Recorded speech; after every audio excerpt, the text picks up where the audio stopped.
Communist party of India മാർക്സിസ്റ്റിൻ്റെ സംസ്ഥാന secretary, ഇടതുപക്ഷ ജനാധിപത്യ മുന്നണിയുടെ കേരളത്തിലെ ഏറ്റവും സമുന്നതനായിട്ടുള്ള നേതാവ് എം.വി. ഗോവിന്ദൻ മാഷ് ഇന്ന് അർത്ഥശങ്കക്കിടയില്ലാത്ത വിധം പറഞ്ഞു, ഇതുമായി ബന്ധപ്പെട്ട് ശബരിമലയിലെ സ്വർണ്ണ തിരിമറിയുമായി ബന്ധപ്പെട്ട് ആർക്കെങ്കിലും ഏതെങ്കിലും രൂപത്തിലുള്ള ബന്ധമുണ്ടെങ്കിൽ അവരെ സംരക്ഷിക്കുന്ന യാതൊരുവിധ നിലപാടും നമ്മുടെ ഭാഗത്ത് നിന്ന് ഉണ്ടാകില്ല എന്ന് പറഞ്ഞു.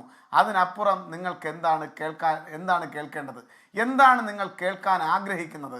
അവരെ സംരക്ഷിക്കുമെന്നോ, അല്ലെങ്കിൽ ആൾക്കൂട്ടത്തിലേക്ക് ഇതിൻ്റെ അലയൊലി പതിയെ മാറുമ്പോൾ അവർ കടന്നു വരുമ്പോൾ തോളിലേറ്റി അവരെ വേദിയിലേക്ക് ഞങ്ങൾ ആനയിക്കുമെന്ന് നിങ്ങൾ കരുതുന്നുണ്ടോ?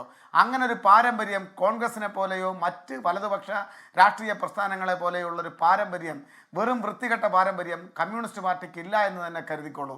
അത് ഞങ്ങളുടെ ഇച്ഛാശക്തിയോട് കൂടിയിട്ടുള്ള നിലപാടാണ്.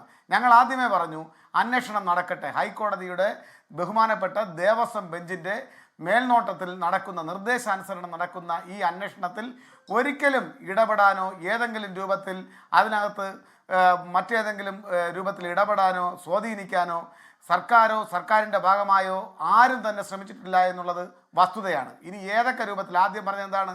ഈ അന്വേഷണത്തിൽ ഞങ്ങൾക്ക് സംശയമുണ്ട്, ഈ അന്വേഷണത്തിൽ ഞങ്ങൾ തൃപ്തരല്ല, അതുകൊണ്ട് കേന്ദ്ര ഏജൻസിയെ ഈ അന്വേഷണം ഏൽപ്പിക്കണമെന്ന് പറഞ്ഞു. ഇപ്പോൾ അന്വേഷണം അതിൻ്റെ ശരിയായ ദിശയിൽ നടന്നുകൊണ്ടിരിക്കുകയാണ്. അന്വേഷണവുമായി ബന്ധപ്പെട്ട് ഇവർക്കുള്ള പങ്കിനെ സംബന്ധിച്ച് അന്തിമമായിട്ടുള്ള റിപ്പോർട്ട് സമർപ്പിക്കുമ്പോൾ മാത്രമാണ് ഇവരുടെ യഥാർത്ഥ പങ്കിനെ സംബന്ധിച്ച് വ്യക്തമാവുകയുള്ളൂ.